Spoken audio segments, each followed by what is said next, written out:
Bon mardi tout le monde. La météo nous a tenus en haleine toute la journée avec des veilles d'orages violents et même de tornades. On a eu droit à des ciels apocalyptiques, de la fumée à de la pluie intense. On va faire le point dans un instant parce que ça a aussi été intense, dans cette demi-finale entre la France et l'Espagne. Les Bleus qui viennent tout juste de perdre contre les Espagnols. Donc, un match qui n'a pas été à la hauteur des fans et non plus des prévisions des experts. Lily, la communauté française de Montréal était réunie pour regarder ce match. J'imagine que la déception est très vive en ce moment.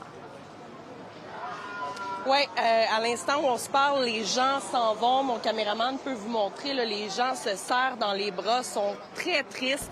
Il y a eu beaucoup d'ambiance ici, il faut le dire. Tout au long du match, les gens chantaient. Mais là, l'ambiance n'est plus à la fête du tout. Et donc, c'est la France qui vient de perdre 2-0 contre l'Espagne.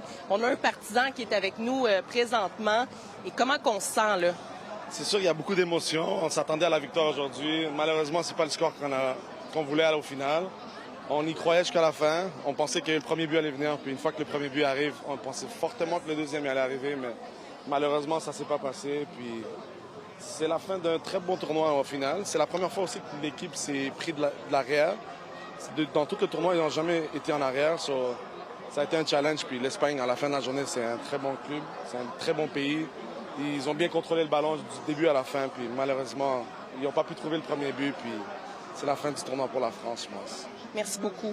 Donc, c'est une journée qui est particulièrement triste pour les Français puisque c'est la fête nationale aussi, 14 juillet. J'ai rencontré des gens un peu plus tôt, avant que ça commence, qui nous expliquent pourquoi c'est important pour eux d'être ici pour le match. Ça fait plaisir parce qu'on a une grosse communauté francophone à Montréal.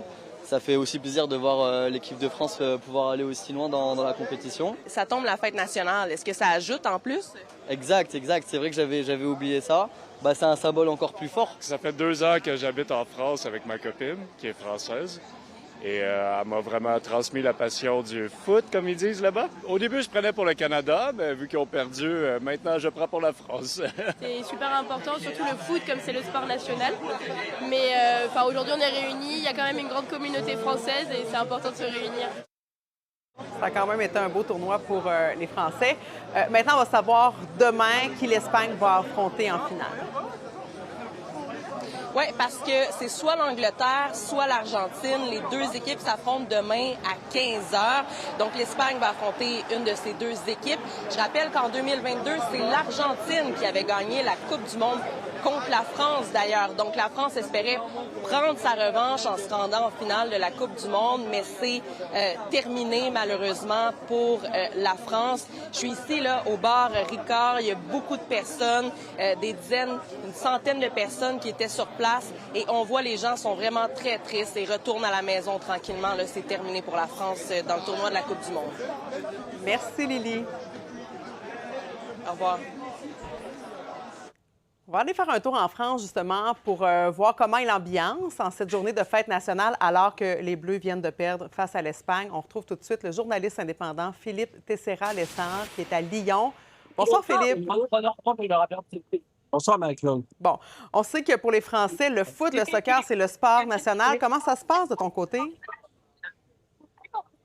Exact. Une soirée très difficile pour les partisans français. Évidemment, les âges sont longs.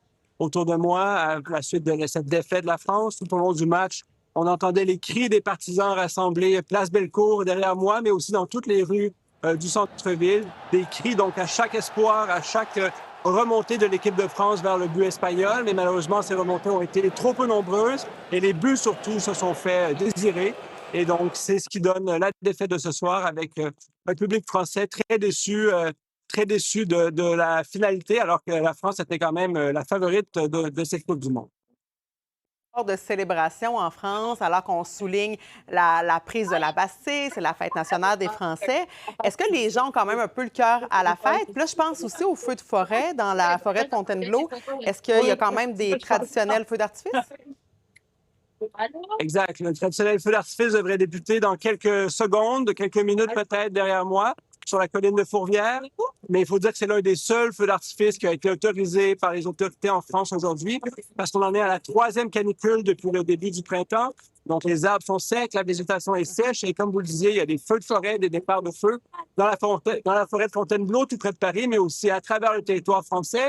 On a vu notamment des autoroutes coupées par des incendies, des lignes ferroviaires, des trains avec des heures et des heures de retard parce que le feu prenait carrément le dessus sur les lignes ferroviaires dans les derniers jours.